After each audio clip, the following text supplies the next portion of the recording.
सुबह का समय था। शांता देवी अपनी बहू सुनीता को आवाज देती है।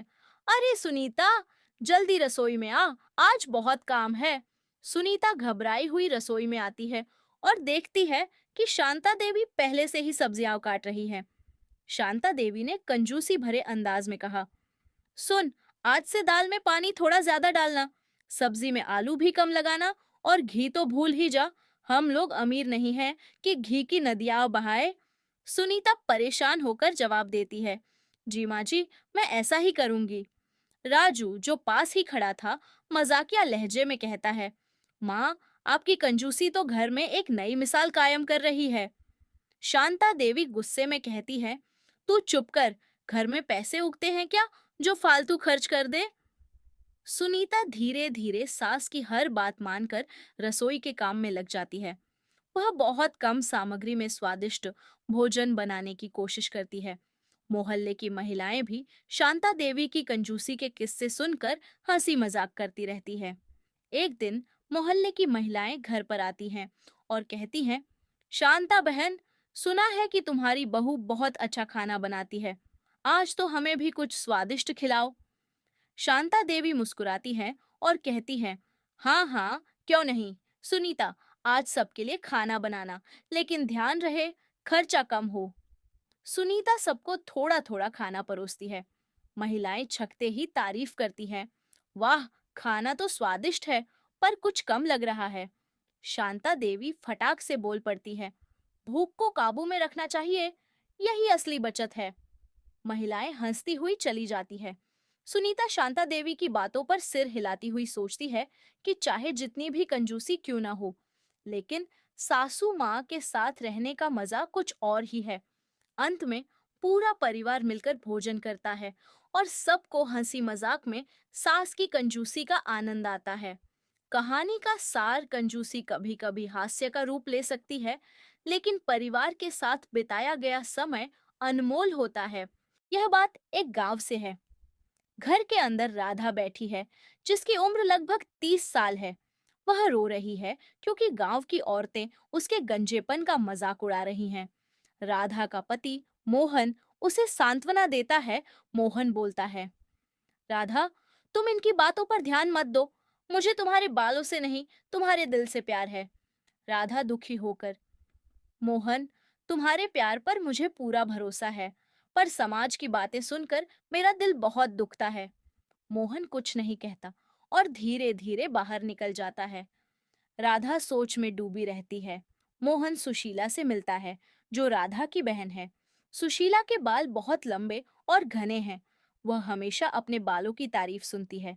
मोहन की नजरें सुशीला के बालों पर टिक जाती हैं। मोहन, सुशीला, तुम्हारे बाल कितने सुंदर हैं। राधा को देखकर मन दुखी हो जाता है। सुशीला जीजाजी, आप भी ना, बस मेरे बालों की ही तारीफ करते रहते हैं। धीरे धीरे मोहन और सुशीला के बीच एक रिश्ता बनता जाता है। दोनों एक दूसरे के करीब आने लगते हैं। दृश्य 3। राधा खुद से, ये क्या हो रहा है? क्या मोहन मुझे धोखा दे रहा है? राधा अपने गुस्से और दुख को काबू में रखते हुए सुशीला से बात करने का फैसला करती है। राधा, सुशीला, मुझे तुमसे बात करनी है। मैंने मोहन को तुम्हारे साथ देखा है। ये सब क्या है? सुशीला गिल्टी महसूस करते हुए, दीदी, मुझे माफ कर दो। मैं जानती हूँ कि ये गलत है, लेकिन मोहन ने मुझे बहुत प्रभावित किया है। राधा गुस्से में, तुम दोनों ने मेरे साथ बहुत बड़ा धोखा किया है। मैं तुम्हें कभी माफ नहीं कर सकती। राधा का गुस्सा और दुख चरम पर होता है। वह घर छोड़ने का फैसला करती है। मोहन और सुशीला को अब अपने की पर पछतावा होने लगता है। वे सोचते हैं कि उन्होंने राधा के साथ कितना बड़ा अन्याय किया है। मोहन, मैंने राधा के साथ बहुत गलत किया। मैंने उसके भरोसे को तोड़ा है। मुझे इसका प्रायश्चित करना होगा। सुशीला, हाँ जीजा जी, हमें राधा दीदी से माफी मांगनी होगी और अपनी गलती का सबक सीखना होगा।